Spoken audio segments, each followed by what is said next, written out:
होता। ट्रेंडिंग को तो आप फॉलो करती होंगी और दूसरों के व्यूज़ को भी कभी देखा कि उसके व्यूज़ क्यों इतने आ रहे हैं और उसका कंटेंट क्या है, मुझे ये कंटेंट बनाना चाहिए, या जो आमद हो रही होती है आप उसको करती? कुछ लोग बड़े ब्लेस्ड भी हैं, लेकिन उन पे मुझे थोड़ी हैरत भी होती है कि इतना झूठ वो बोल रहे हैं तो उनको व्यूज़ कैसे आ रहे हैं।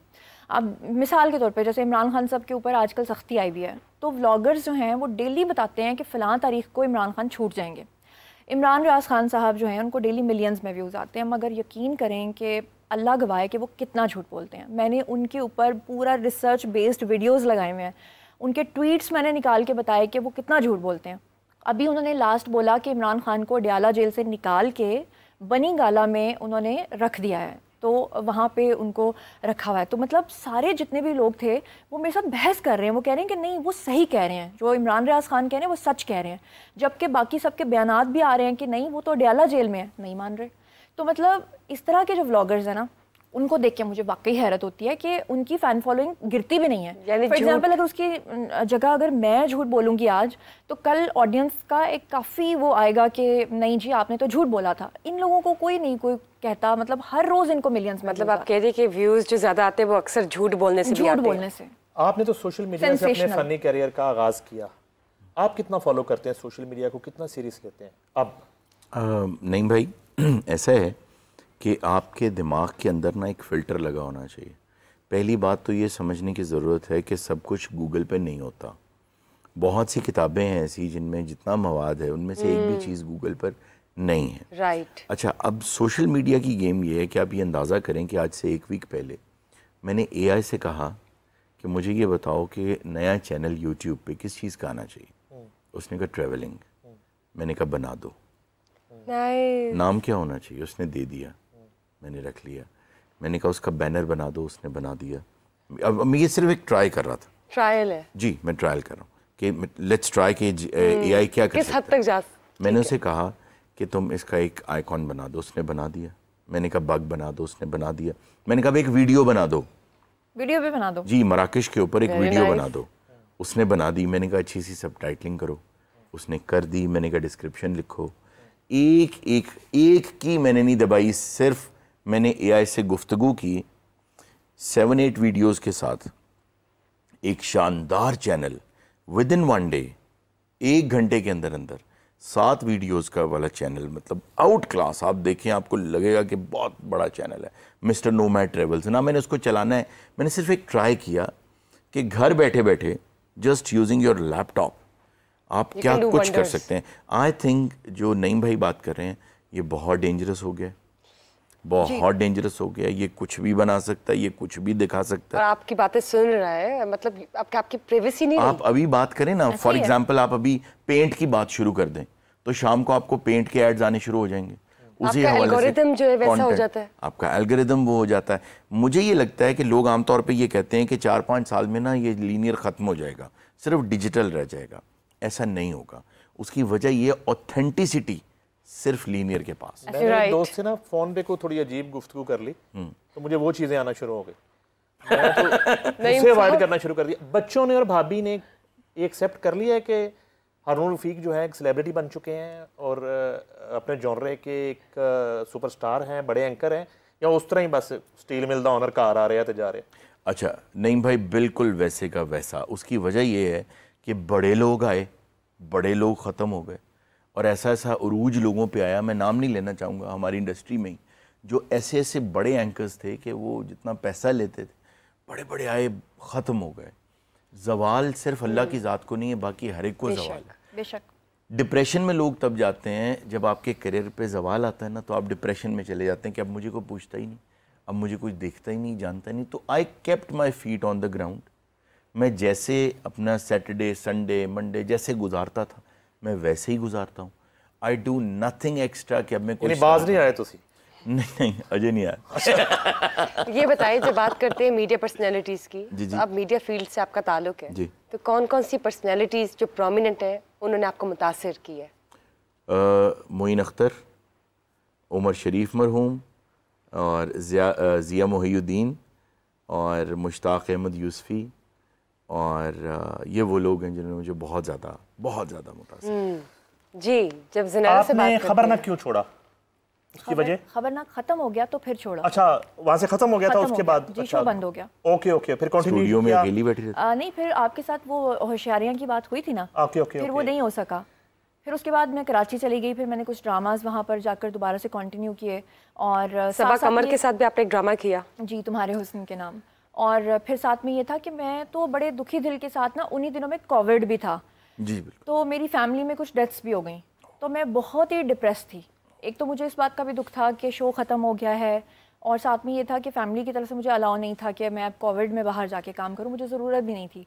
तो मैंने एक बड़े दुखी दिल के साथ जो ना यूट्यूब पे सिर्फ अपनी एक प्रेजेंस रखने के लिए चैनल बनाया था, जैसे आप कह रहे हैं। मुझे नहीं पता था कि मुझे इतना अच्छा रिस्पांस मिलेगा वहाँ से, और ये मेरा एक वो करियर ही एक किस्म का पॉलिटिकल कंटेंट जो है ना सुनहरा, यहाँ पे जो है वो प्रो पीटीआई व्यूज़ लेने के लिए ना वो किया जाता है, और आप बिल्कुल जो है वो एंटी जाती हैं। इसकी वजह क्या है? चले मैं खुल के पूछ लेता हूँ कि इतनी नफरत की वजह क्या है?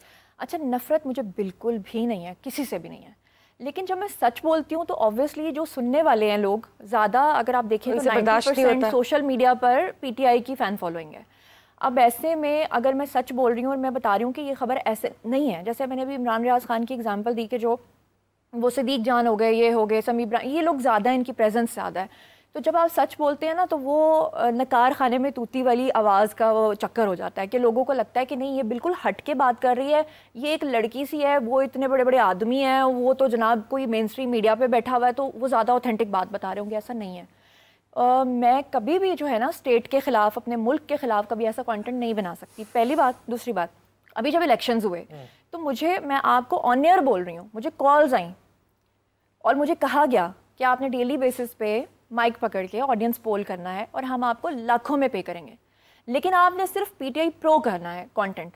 मैंने इनकार कर दिया। मैंने उनसे मैंने कहा पैसों की बात नहीं है, मेरे ज़मीर की बात है, मैं झूठ नहीं बोल सकती, मैंने नहीं बोलना। ये कॉल्स अंदरूनी मुल्क से आई थी? हाँ, अंदरूनी मुल्क से आई थी। और आपको पता है कि मैं ट्विटर के ऊपर भी आजकल थोड़ी एक्टिव हूँ, और ये जो पॉलिटिकल कंटेंट है ना, मैं पूरा रिसर्च बेस्ड, मिसाल के तौर पे एक वेव चली और उसमें एक खबर आई कि ये खबर ऐसे है, तो मैं उसके पीछे लग जाती हूँ कि अच्छा मैं देखूँ कि असल खबर क्या है। फिर मैं आती हूँ, मेरे व्लॉग में अक्सर आपने देखा होगा मैं रेफरेंस कोट करती हूँ, मैं साथ में वीडियो भी लगाती हूँ, अगर ऑडियो तो ऑडियो भी लगाती हूँ, मैं सबूत देती हूँ साथ में। तो इस पॉलिटिकल फील्ड में और मीडिया की जो फील्ड है आपकी, उसमें कभी दुश्मन भी बने? हाँ, दुश्मन बहुत बनते हैं, और जो लोग टैलेंटेड होते हैं ना, खासतौर पर लड़कियाँ, उनसे लोग बहुत इनसिक्योर होते हैं, क्योंकि मैंने आपको बताया कि लड़कियाँ मोस्टली टैलेंटेड नहीं। तो कैसे कॉप अप करती हैं इन सिचुएशंस में? कुछ नहीं, बस सिर्फ अल्लाह ताला, उसके अलावा और कुछ भी नहीं। अल्लाह ताला और गार्ड तो है। और मैं आपके 2 गार्ड्स भी हैं आपके साथ? हाँ, गार्ड्स को भी अब आज गार्ड्स नहीं है। एक और मैं गिला भी करना चाहूँगी आपने, क्योंकि मुझे कहा, देखें बहुत सारे लोग मुझे ये भी समझते हैं कि शायद ये जो गवर्नमेंट के बारे में या स्टेट के बारे में बड़ा उनके हक में बात करती है तो शायद ये उनसे पेमेंट्स लेती है, शायद ये उनसे पैसे लेती है, तो ऐसा कुछ भी नहीं है। अपने ज़मीर के ऊपर मैंने कभी कॉम्प्रोमाइज़ नहीं किया, और मेरा गिला भी है मौजूदा हुकूमत से कि ये लोग क्या करते हैं कि जो लोग वाकई अच्छा काम कर रहे हैं, मरियम नवाज साहिबा आए रोज़ बहुत सारे लोगों से मुलाकात कर रही होती हैं, लेकिन जो सच में इन्फ्लुएंसर्स हैं, जो सच बता रहे हैं, उनसे मुलाकात नहीं वो करती। कभी ऑफर आई बराह रास्त किसी पार्टी से कि आप हमारा हिस्सा बने? जिस मैं पॉलिटिक्स में नहीं आना चाहती, बिल्कुल नहीं आना चाहती। अच्छा चले इसी पे बता दें कि मॉडलिंग कर ली, एक्टिंग कर ली, आपने होस्टिंग कर ली, करना क्या चाहती हैं? और भी बहुत कुछ करना चाहती हूँ। वो बताइए। वो जैसे जैसे आता जाएगा प्रोजेक्ट आपको दिखाती जाऊंगी। अभी कोई टारगेट नहीं किया आपने? टारगेट्स बहुत सारे हैं, लेकिन जब वो फुलफिल होंगे तो फिर बताऊंगी। शादी तो हो चुकी है। अच्छा, मुबारक हो। बुलाया नहीं। रैपिड फायर की शादी हो चुकी है। नईम साहब, रैपिड फायर सेगमेंट कर लें जल्दी से। आप तो कुछ भी कर सकती हैं, लेकिन इस वक्त हम कॉफी विद समा में रैपिड फायर सेगमेंट करते हैं। रैपिड फायर जिससे पहले जो है एक कोई पैगाम जो है वो यूथ के लिए, और इस फ़नून लतीफ़ा में अगर कोई कदम रखना चाहता है, ख़ास तौर पे ख़वातीन जो है, ये ज़ुनैरा तो एक बड़ी अलग सी एग्जांपल है। अदरवाइज़ जो सूरत हाल है हमारे फ़नून लतीफ़ा की, आप फिल्म की बात करें, ड्रामा की बात करें, आप दीगर मीडियम की बात करें, तो बड़ा मुश्किल है। तो आप अपने एक्सपीरियंस और क्या पैगाम देते हैं नई नस्ल को? नई नस्ल को मेरा यही पैगाम है कि अगर आप ये समझते हैं कि आप यंग हैं, तो भाई बड़ी दुनिया यंग बैठी है। अगर आपको ये लगता है आप खूबसूरत हैं, तो एक से बढ़कर एक खूबसूरत आदमी या औरत मौजूद है। अगर आप ये समझते हैं आपने MBA किया है, आपने PhD की है, तो भरे पड़े हैं। MBA लॉट्स में निकल रहे हैं, और भी डिग्रीज लॉट्स में निकल रही हैं। You are just one new guy in the block, nothing else. जब तक आप अपने आप को सब में से मुमताज़ नहीं करेंगे, और आपको मुमताज़ करती है सिर्फ एक और एक ही चीज़। अच्छा, होता यह है कि सबको पता होता है जवाब, लेकिन करना कोई नहीं चाहता। मिसाल के तौर पे पूरी दुनिया को पता है कि पतले कैसे होते हैं, किसको नहीं पता कैसे पतले होते हैं, लेकिन फिर भी मोटा आदमी आपसे पूछेगा कि यार पतले कैसे होते हैं, यार कोई आइडिया दो। भाई सबको पता है कम खाओगे तुम पतले हो जाओगे। माय पॉइंट इज सबको पता है कि सब में मुमताज़ कैसे होना है, और वो एक ही तरीका है।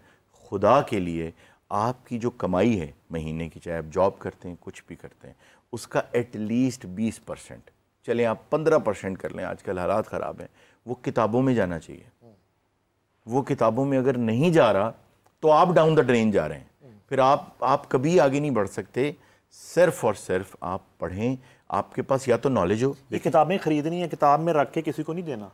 समझ रही हूँ, मैं यही समझ रही हूँ। अच्छा, या किताब खरीद लें या एक्सपीरियंस आपका होगा जाके 60 साल की उम्र में, 50 साल की उम्र में, शायद 45 में हो जाए अगर अच्छे ऑब्जर्वेंट। लेकिन अगर आप जवानी में तरक्की करना चाहते हैं तो सिर्फ और सिर्फ किताब, और किताबों से आई हुई नॉलेज कोई नहीं छीन सकता। बहुत ही खूबसूरत लम्हात जो है वो हारून रफ़ीक और ज़ुनैरा माहम के साथ जारी हैं। दिल तो नहीं चाह रहा, मगर फिर बार बार वो वक्त के दामन वाली मिसाल देनी पड़ती है। बिल्कुल जो है ये सिलसिला जारी रहेगा। किसी दूसरे प्रोग्राम में हारून साहब से भी और ज़ुनैरा से बहुत सी ऐसी बातें जो अभी मेरे दिल में थी, जो मैं करना चाहता था, वो ज़रूर करूँगा।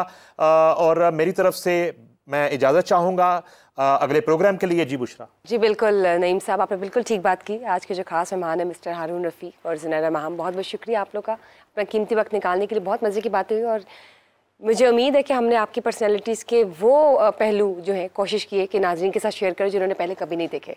कॉफ़ी हुए समय से दीजिए इजाज़त, फिर मुलाकात होगी नेक्स्ट सेशन में। अल्लाह हाफ़िज़।